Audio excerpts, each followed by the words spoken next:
Thinking about appreciation, of course, I will say a few words in terms of my appreciation of you as my predecessor deans, but I wonder if we could maybe spend a minute or two just appreciating the Gordan family, the generous gift that they give us and the support they've had for this institution over the years. But let me kick off with you, Nicola, and say, what are your thoughts about how important was it to have the Gordan family and that generous gift that made this so much more possible?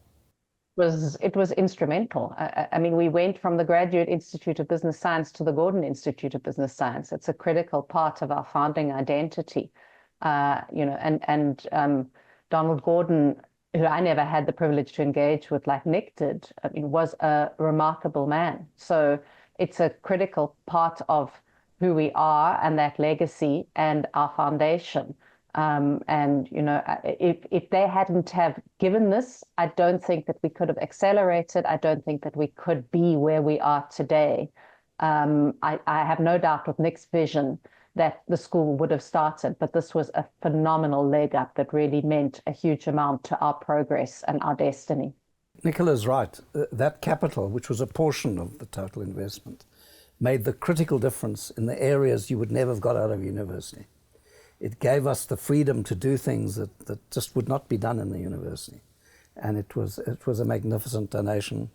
I think he's been one of South Africa's greatest philanthropists. As Nicola said, he was an extraordinary businessman.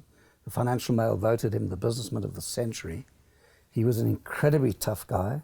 He was a brilliant operator, and like so many others of his generation, created these great institutions. So the family, through Wendy and Hilton, who I know you talk to, have been critical to our success. And the last thing I'd say about it is their generosity was unencumbered. They didn't say, you've got to do X. They left it to us and thought we would be responsible in using that finance to good effect. And I do agree that in terms of capital, it really did, from what I can observe, did accelerate our dreams and our ambitions. But what I also know, knowing the people, interacting with them, is they remain deeply committed to our success. And I think that is quite special. So it's not as if it was a once-off gift. They see the success that we've had as one of the legacies of the work of Sir Donald Gordan, the late Sir Donald Gordan. And they're constantly looking for opportunities to say, how else can we help? And I think it's a privilege that we had that additional relationship, in addition to the relationship that you've referred to a few times with Johan van Zyl, that made some of these dreams and ambitions possible. On my side, I must say that when I speak to friends and family of GIBS, they're always surprised that we still have the former deans being so much involved at GIBS. And I point out that actually for us, it's not about us. It's not about the deanery, so to speak. It's about, as you said, Nicola, this movement that continues to be at GIBS. And all of us feel committed to making this movement a success.